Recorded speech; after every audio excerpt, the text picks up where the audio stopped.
Nós já estamos agora no momento da palavra, e após a palavra nós estaremos nos despedindo em paz para a nossa casa, em nome de Jesus, alimentados por Deus. Capítulo 21.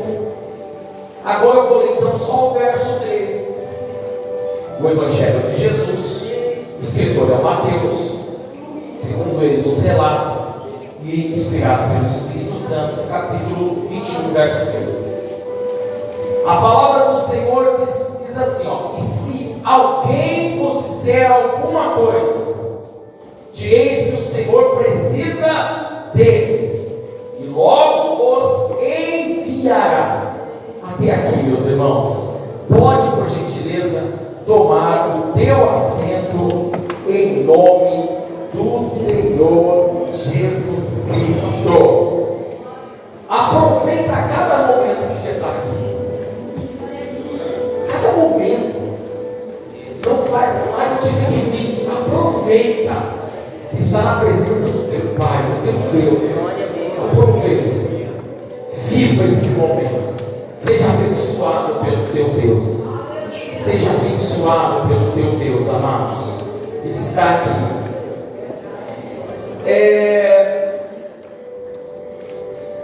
Eu quero começar essa. Vamos pedir, Senhor, vá à frente, me ajude, vá à frente e fale conosco. Use a minha vida para falar do Senhor, use a minha vida para a tua glória. Esses irmãos todos estão aqui por causa do Senhor. O Senhor possa ministrar o coração da tua igreja comprada pelo teu sangue. Amém. E graças a Deus. Eu sempre digo para os irmãos que às vezes eu tenho um pequeno conflito humano, de entender quando que a palavra é só um devocional meu, para mim, quando Deus quer falar com a igreja.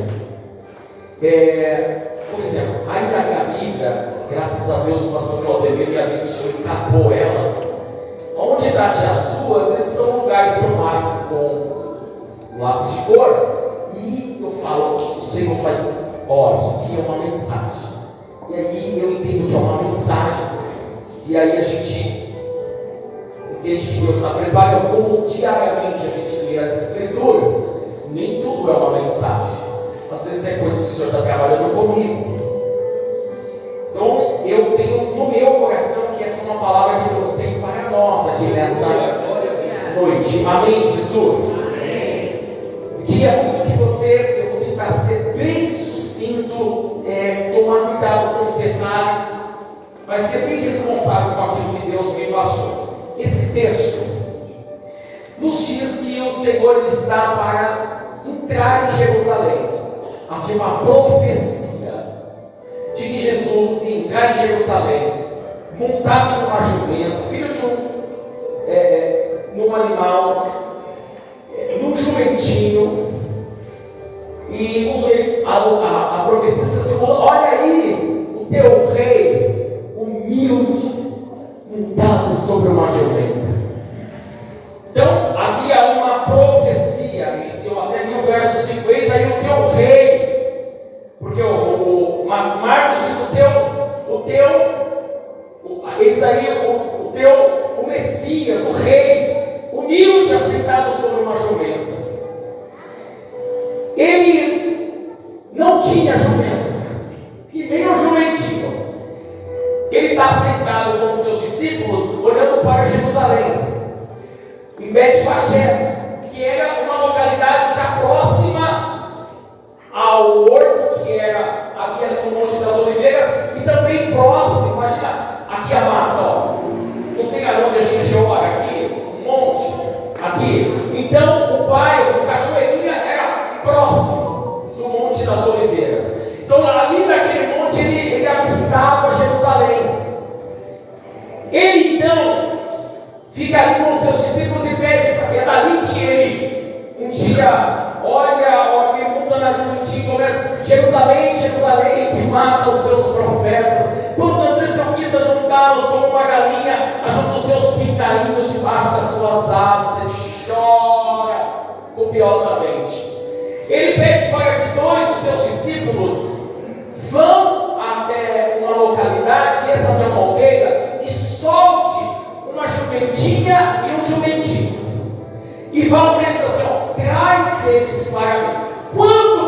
perguntarem para vocês: por que vocês estão fazendo isso? Vocês falam que Jesus precisa deles e que depois ele tornará a devolver. Marcos, o escritor de Marcos e Lucas, é enfático em dizer: e depois ele devolve. Ele vai te devolver, ele vai usar um pouquinho, mas ele vai te devolver. É que ele não tem, ele precisa. Segundo as escrituras sagradas, aquele que recebe a informação não questiona. Presta atenção nesse detalhe, ele não questiona. Ele não questiona, ele não diz: por que o senhor quer? Ele não. Quando ele ouve que é Jesus que precisa, ele libera, está tudo certo. E a notícia dos discípulos é: ele vai usar e vai trazer de volta. Está tudo bem, ele aceita. Possivelmente era alguém que sabia que Jesus é o Messias e que a profecia, Jesus já era conhecido no ministério de 3 anos que ele realizou em toda a Judá.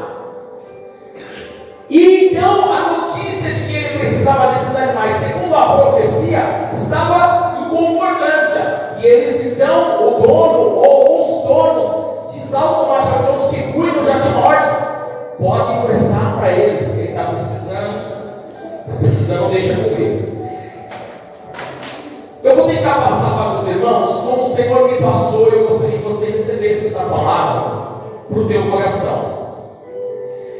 Deus não depende de nós, com todo respeito do que eu vou dizer aqui, mas você sabe disso, para nada.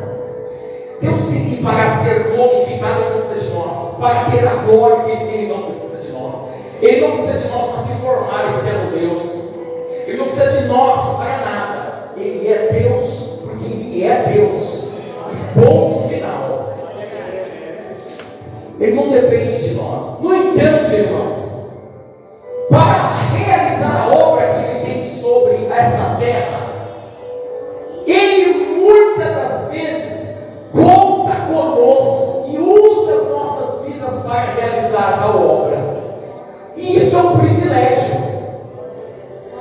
Ele pode fazer sozinho, mas Ele resolve esse plano lindo de salvar pessoas, de curar pessoas, de dar de comer para pessoas, de fazer coisas pelas pessoas. Ele convida nós a participar de uma obra que Ele tem a realizar. Isso para nós. E outra coisa, você nota que Ele tem o prazer de fazer isso. E irmãos, a gente precisa dar uma conotação aqui do privilégio que é isso. Você imagina se Jesus virasse para o presbítero Milches e dissesse para ele assim: presbítero Milches, eu ligasse para ele: Jesus vai precisar do teu carro amanhã, segunda-feira. Ele precisa do teu carro às 10 horas da manhã. Eu estou falando da forma literária mesmo. Não, Milches, já pensou? Olha quanta gente tem aqui. Jesus me mandar te dizer que Ele quer ter um carro amanhã. Vou colocar o Wellington nessa situação. E irmãos, meu carro já não é impecável. E irmãos, eu ia chegar agora depois do culto. Eu acho que o Wilson vai fazer a mesma coisa. E eu ia dar um trato no carro. Porque eu não estou falando da suposição, não. Eu estou falando do privilégio de Jesus ter olhado para mim e de eu preciso do teu carro. Nossa! Vocês viram? Amor, Jesus quer o meu carro. Será que ele quer o Fusquinha ou se ele quer o Corolla? Rapaz, se ele quiser o Fusquinha, hoje eu tive que empurrar ele para ir para o culto na Vila Antártica. Porque minha esposa veio com o outro aqui e eu fiquei com o Fusca. Aí o Nicolas empurrou. Irmão, vai ter um trabalho para pegar o Fusca hoje. Então vai pegar uma simplicidade aí. Ô Fuscão! E ele não trabalha para pegar hoje. E aí, irmãos, eu ia preparar o meu. Irmão, Jesus quer o meu carro. Eu posso um cheirinho aqui. Nossa, ai meu Deus, talvez o meu quiser dizer assim: pastor, amanhã minha esposa está trabalhando. Eu vou conversar com um parente meu. Ele vai estar no portão esperando para Jesus levar meu carro. Fala para ele usar à vontade. E o Senhor disse que vai levar e vai trazer de volta para você. Ele vai te entregar, ele só precisa por um momento. Isso é um privilégio ou não é, amados? Privilégio, honra, alegria. E a gente, às vezes, a gente precisa olhar para esse lado. Esse lado de que Jesus, ele pode, irmãos, é interessante, né, que ele poderia pedir aquela carruagem que Salomão tem, cantares, encantadora. 4 cavalos era aquela carruagem, todos bem postados, com as suas crinas. Irmãos, é que nessas carretas modernas hoje, dava para ele deitar, dava para ele vir repousando. É uma coisa bela e isso, não, ele tem uma jumenta, um jumentinho, faz parte do plano de Deus, para mostrar a humildade do rei de Israel e a conduta que ele quer para o seu povo.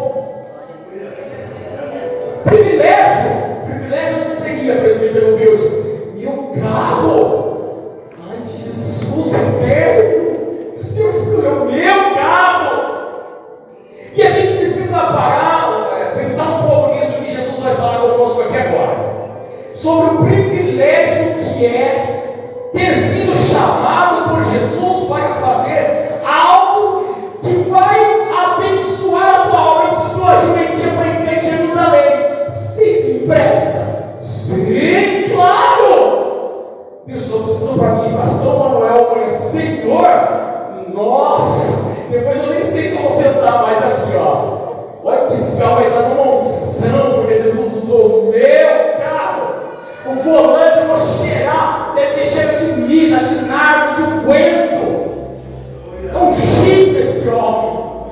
Privilégio, Deus olhar para nós e dizer assim, ó, eu preciso fazer uma obra, vocês podem me ajudar? E aí eu quero decorrer uma palavra aqui rápida para os irmãos. Agora eu vou fazer uma observação rápida de alguns textos. Eu sei que no que eu vou falar aqui, os irmãos vão pensar em coisas maiores. O Espírito Santo vai fazer vocês lembrar de outros textos. Mas olha que lindo, um dia no capítulo 1 e 2 de Mateus, as coisas que o Espírito Santo foi nos lembrando. Ele chega numa moça de 14 a 16 anos de idade, aproximadamente. O nome dela é Maria. Ela mora em Nazaré. Nazaré significa lugar de desprezo. Ele chega nela e envia um mensageiro, o anjo Gabriel, diz assim: moça, Deus precisa do teu ventre para colocar o seu filho Jesus e você gerar esse filho para ele. Seria um privilégio para nós ou não, igreja? Um grande privilégio. As mulheres, imagine as mulheres receberem essa notícia. Ela olha e fala: quem é tua serva? Eu, Senhor, você, Maria. E outra, eu digo mais para você, pensa comigo agora. Quando ela entende o chamado que Deus deu para ela tem agora, porque Jesus, apesar de ser Deus, ele precisou dos cuidados comuns. Maria, você vai ensinar Jesus a comer. José, você vai ensinar Jesus a andar. Você vai ensinar Jesus a amarrar o guarda-cinto do tênis. Você vai ensinar Jesus a se trocar. Você tem uma tarefa. Eu preciso de você para isso. Você pode. E ela diz: eis aqui tua serva. E amados, a gente precisa, dentro desses contextos que eu estou dizendo para os irmãos, entender que nada na nossa vida é por acaso. Todo mundo tem alguma coisa que você pode ceder para Jesus. Todo mundo tem alguma coisa que Deus, olhando para você, diga: eu preciso disso. Você pode me conceder isso para me realizar uma obra? Olha, eu cedo meu ventre para o Senhor realizar a obra do Salvador. Eu cedo a minha casa para a gente cuidar de Jesus. José do céu, não deixa Jesus cair nessa altura, porque Ele é o Salvador do mundo. Menino, você se agasalha.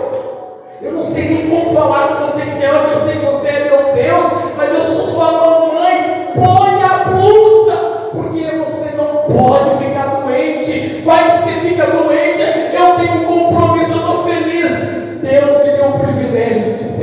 sua mãe te cuidar de você. A Bíblia diz que no capítulo de número 2 do próprio Evangelho de Mateus, de Jesus escrito por Mateus, é interessante, meu amor, que o Herodes fica sabendo do nascimento de Jesus e ele fala: eu quero pegar, não existe um outro rei que não seja eu. E ele consulta 3 reis magos que vêm do Oriente e Ocidente. Há 2 anos eles estão à procura do nascimento do Messias. E quando o rei Herodes descobre que eles passando pelas suas províncias iam para lá, diz: olha, eu quero conhecer esse menino, me dá notícias dele quando vocês chegarem lá, onde ele está, quando vocês voltarem, me dá notícia. Eles não dão, porque o Espírito Santo revela para eles que Herodes quer matar o menino. O Espírito Santo revela que há uma matança muito grande quando Jesus foge, quando José e Maria fogem com Jesus, em Ramá, prantos. Era Raquel não querendo ser consolada porque já não tinha seu filho. Houve uma matança de inocentes.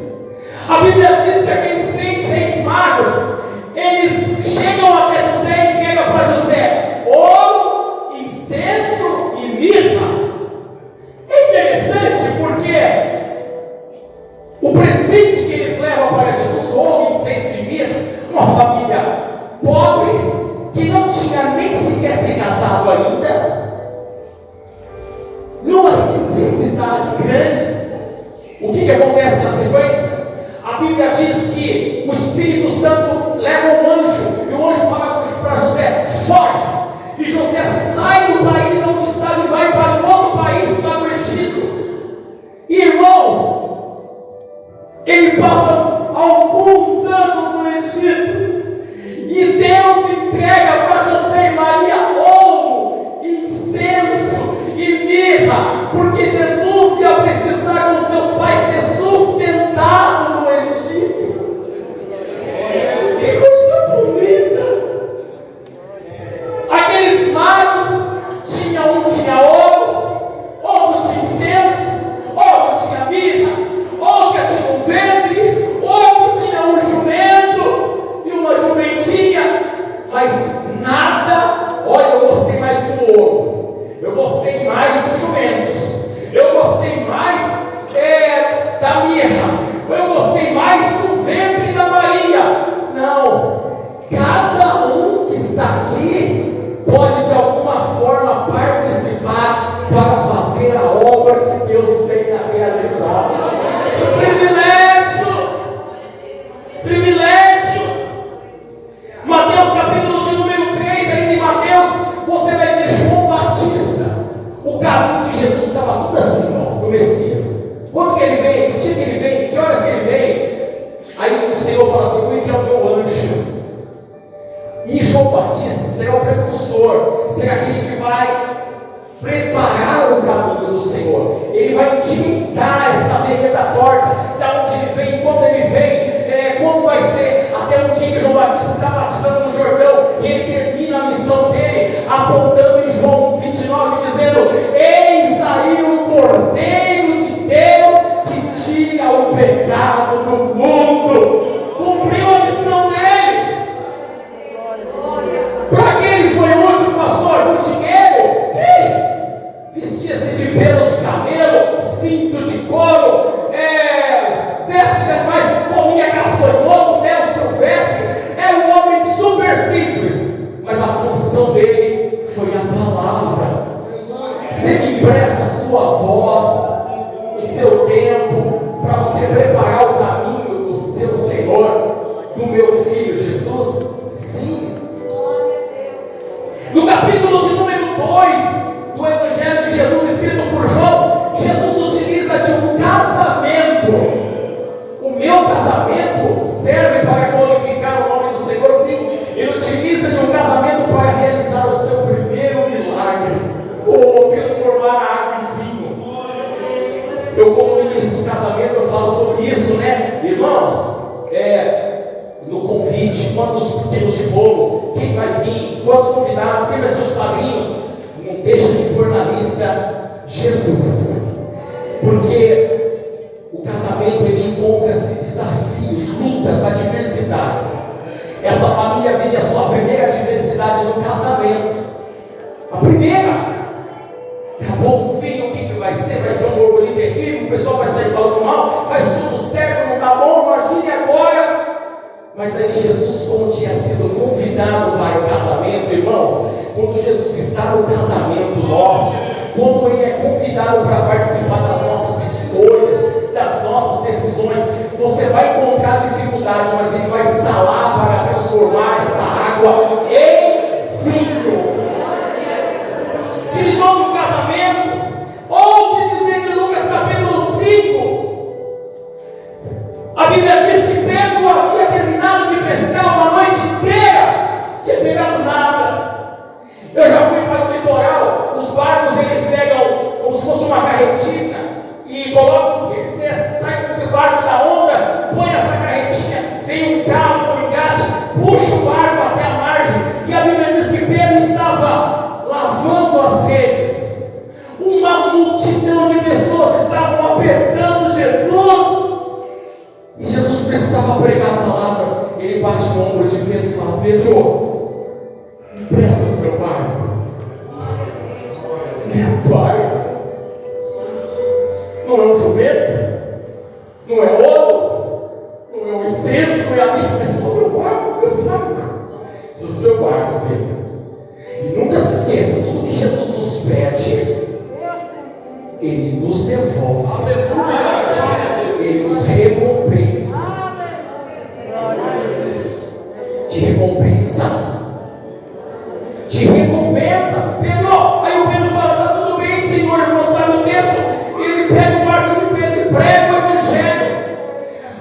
Várias pessoas são abençoadas, tocadas e curadas. Ele despede aquela multidão, olha para Pedro e fala assim: Pedro, vamos pescar de novo? Põe esse barco no alto mar, eu vou com vocês. Ô Pai, vou para o alto mar.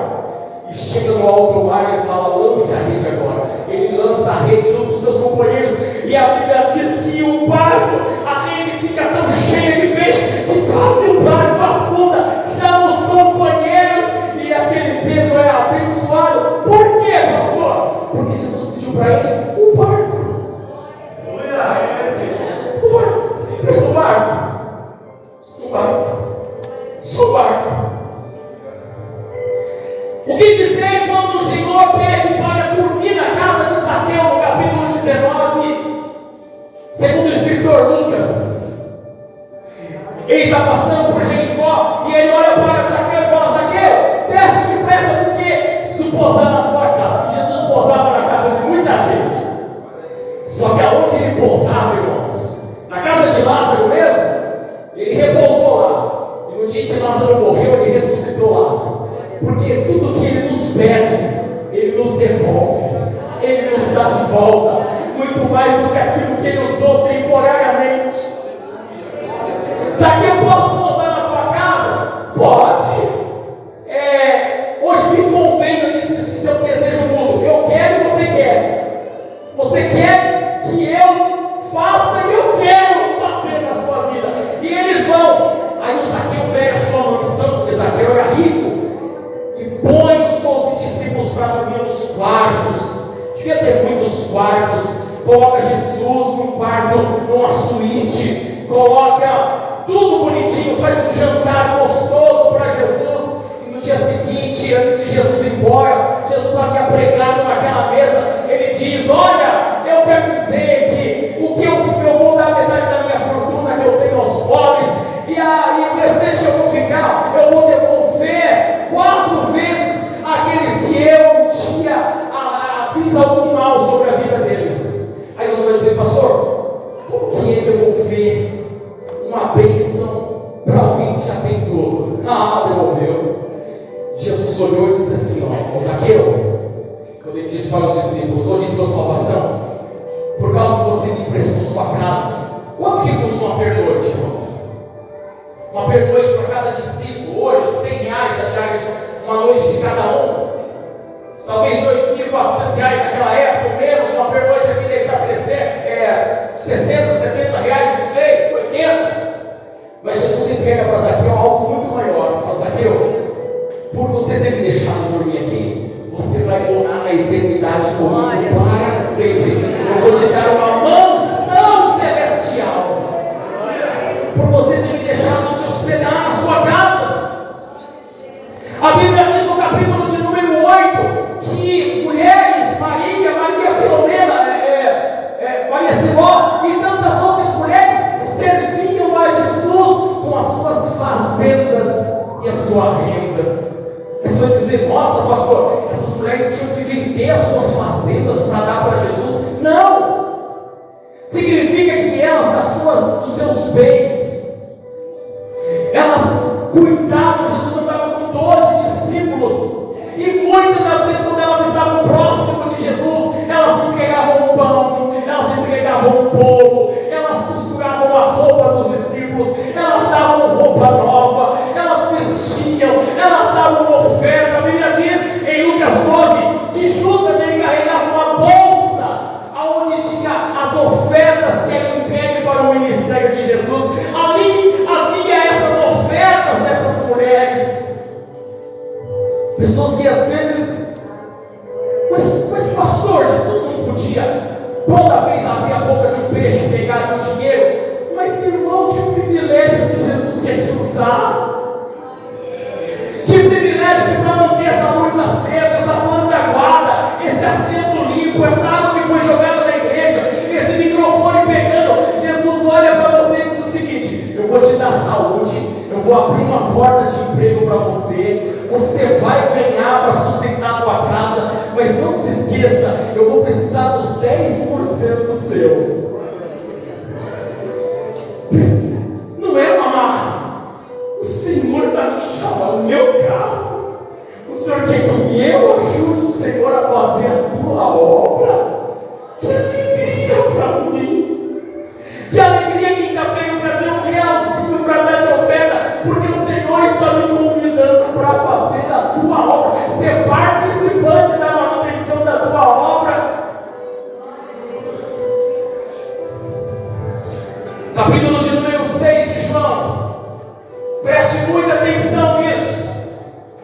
Uma multidão está perto de Jesus e Jesus olha para aquela multidão e diz: preste atenção nisso. Eu preciso despedir essa multidão, eles estão com fome. Ele olha para os discípulos olham para ele e diz: Senhor, despede essa multidão porque eles precisam comer. Jesus olha e diz para eles: eu vou dar o privilégio de vocês participarem, dá vocês de comer para ele. Nós não temos nada. Não temos nada. Aí os discípulos vão para um lado, o outro vai para o outro. Aí daqui a pouco Filipe, chega e diz assim: Senhor, achamos um menino aqui. O menino tem 5 pães e 2 peixes. Oh! Será que você não tem nada para dar para Jesus, irmãos? Será que você não está fazendo a obra porque talvez você está achando que você precisa ter grandes coisas para dar para Jesus? Não. 5 pães e 2 peixes, 5 mil homens, fora mulheres e crianças, quase 15 mil pessoas. Jesus pega aquele pão e aquele peixe e fala: obrigado. E ele não fez o milagre do nada. Ele pediu. O que vocês têm aí? Alguém pode me arrumar um pão? Alguém pode me arrumar um peixe? Alguém tem aí um pãozinho e um peixe? Você está vendo? Que às vezes você não tem ouro, você não tem mirra, você só precisa. Você me empresta seu ventre para gerar filhos, para que eu faça dos teus filhos uma obra na vida deles, utilize eles para a minha glória. Você me empresta a sua casa para mim glorificar o teu nome através do seu casamento. Você me empresta, eu devolvo. E ele multiplica aqueles pães. E aqueles pães sustentam mais de 15 mil pessoas. Meu pai, no final da minha mensagem, queria que você prestasse atenção nisso. Lucas capítulo 7, verso de número 36. Daqui para frente eu prego sobre uma revelação de Deus para nós aqui nessa noite. Jesus entra na casa de Simão, fariseu. E no decorrer daquele momento que Jesus entrou na casa dele, uma pecadora entra por trás de Jesus e se coloca diante dos pés do Senhor e derrama sobre os pés do Senhor um unguento, um nardo. E ela começa a chorar sobre os pés de Jesus e ela beija muito os pés de Jesus. Lava os pés de Jesus com as suas lágrimas, pega os seus cabelos e enxuga os pés de Jesus. Jesus então ele olha para o Simão e diz uma coisa para ele que é surpreendente para nós aqui nessa noite. Talvez você tenha. Simão, está vendo essa mulher? Eu entrei na tua casa e você não me deu um beijo, você não me deu um abraço, você não me deu um copo de água para me lavar os meus pés, uma bacia. E olha o que essa mulher fez. Esses dias eu estava lembrando de uma mensagem que a irmã Rosana pregou, acho que na quarta-feira passada, na Vila Antártica. Quantas vezes Deus está olhando para você e dizendo o seguinte assim, ó, eu só vou precisar de uma coisa sua hoje. Eu preciso que você dê um sorriso para uma pessoa. Você dê um abraço para uma pessoa. Você dê uma palavra para uma pessoa no teu serviço hoje. Ele podia fazer, ele podia revelar, ele podia dar um sonho, ele podia fazer com que o Espírito Santo acalmasse o coração daquela pessoa, mas ele escolhe você. Eu me lembrei que eu estou dizendo da mensagem da irmã Rosana, porque na hora que ela estava terminando a mensagem, ela disse assim, na quarta-feira passada na verdade, Deus fez uma obra tremenda. Ela disse, irmãos, nós vamos louvar o Senhor comigo, e se você sentir no teu coração, abrace alguém. Deus quer curar uma dor, uma tristeza com o teu abraço. E ela disse, às vezes a pessoa pode ser o pastor, ela apontou para mim, pode ser a esposa dele, nós não sabemos do sofrimento dele. E eu me lembrei que há 20 dias atrás, talvez, eu me lembrei que eu estava numa tristeza tão grande dentro dessa cidade. Eu e minha esposa estávamos diante de uma luta tão grande, que eu comecei a chorar em cima dessa moto minha que eu ando, eu não podia parar, porque se eu parasse eu ia tirar o capacete e meus olhos estavam chorando. E era por volta das 2:30 da tarde. Eu falei, Deus, se a minha esposa ligar para mim, ela não tem o costume de me ligar na hora do café, mas se ela me ligar, Pai, eu vou abrir meu coração para ela, eu vou compartilhar minha dor com ela. E eu fiquei andando vários minutos com a moto, eu não sei quanto tempo, até que eu parasse de gritar naquele capacete pedindo a misericórdia de Deus. E aí, quando eu consegui parar, daqui a pouco meu telefone toca, eu falei, tem que ser meu amor, tem que ser meu amor. Quando eu olhei, amor ligando, eu falei, pensa demais.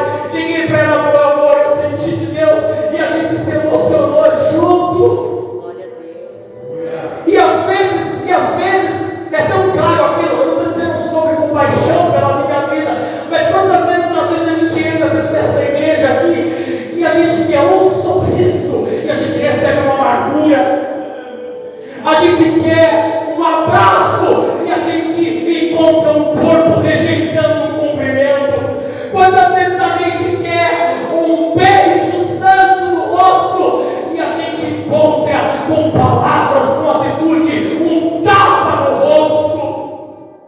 E às vezes Deus está olhando para mim, para você, e está falando, Espírito Santo, não fica assim, não faz esse rosto, não faz essa cara. Eu estou precisando de você, não quero teu dinheiro, eu não quero teus bens, eu não quero ocupar teu tempo, eu quero apenas que você olhe para ele, para ela, dê um sorriso, dê um abraço, abençoa ele, entrega uma palavra para ele. É só isso que eu estou te pedindo, Simão. Às vezes a gente não serviço. Às vezes Deus está olhando para nós e fala, hoje eu preciso de você por uma coisa. Ele não quis usar sonho, ele não quis usar revelação, ele não quis usar o pastor da igreja daquela pessoa, ele quis usar você.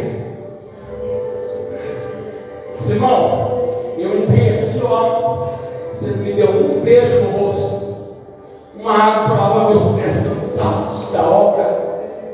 Só queria isso de você. Você está entendendo isso? Diga glória a Deus. Capítulo 9 de João, ele conta um cego.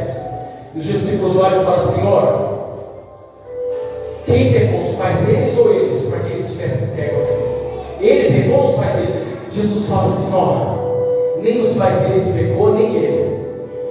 Essa luta que ele está passando, que ela está passando, essa cegueira, essa doença, é para que eu utilize, meu Pai utilize, para que o meu nome seja glorificado nessa situação. Porque às vezes até a minha luta, a tua luta, escute isso, às vezes até a tua dor, às vezes a tua enfermidade, às vezes o teu problema, talvez é Deus pedindo para você: eu vou deixar você passar por uma pequena situação, mas é momentânea, eu vou precisar dela, para que depois você fique firme. Não recua, não sai da igreja, não esmoreça, não murmure, você vai até o 50, eu vou estar com você. Daqui a pouco eu venho, tiro essa luta, tiro essa doença, tiro essa dor, e o meu nome vai ser glorificado. Através do testemunho, posso contar com você? Glória a Deus. Posso contar com você? Como eu disse, eu encerro. Só relembrando os irmãos, Jesus ele dorme na casa de Lázaro. Tinha esse costume, quantas vezes? Eu escrevi assim: Jesus pode fazer, mas ele conta com você. Você não está aqui na igreja por estar, viu, irmãos?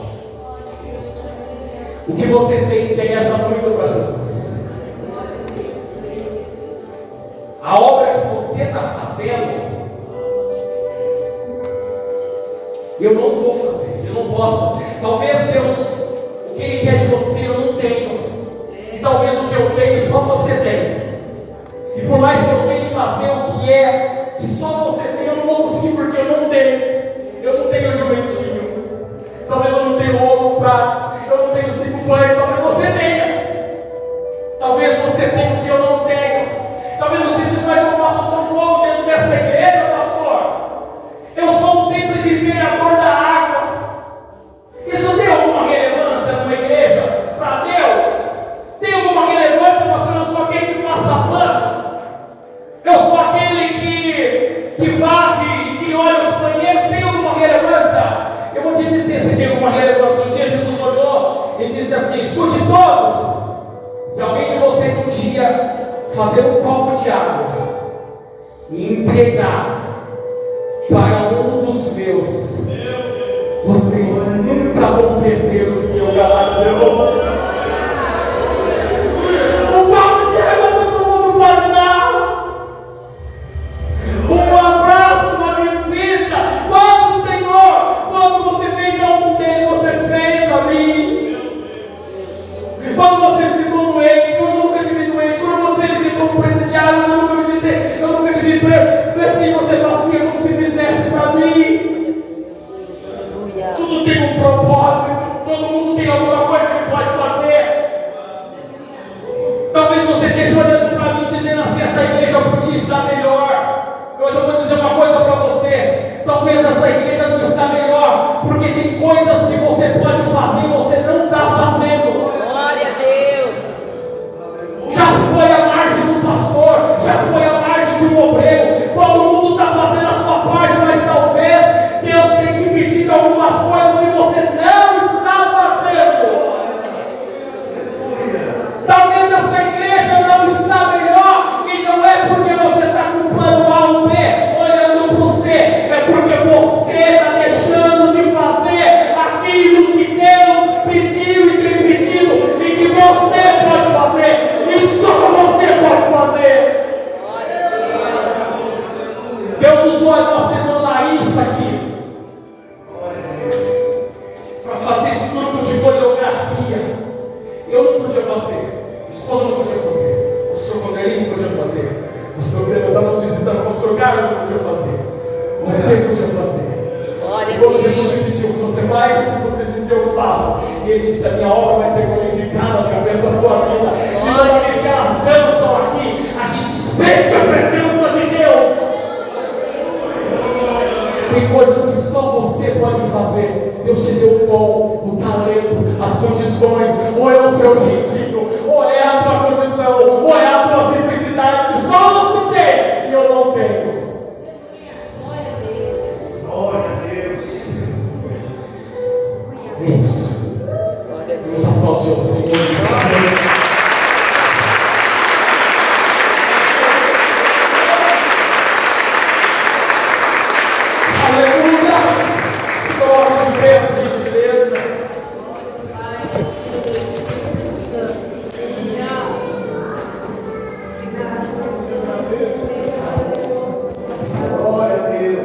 Irmãos, nós já estamos indo embora. Aleluia!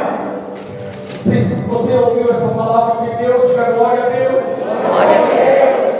Cada um com a sua realidade, mas todo mundo aqui tem alguma coisa que serve para Jesus. E é um privilégio saber que meu terno, meu calçado, meu jeito, meu abraço, minha renda, não sei. Eu queria fazer uma coisa que eu vou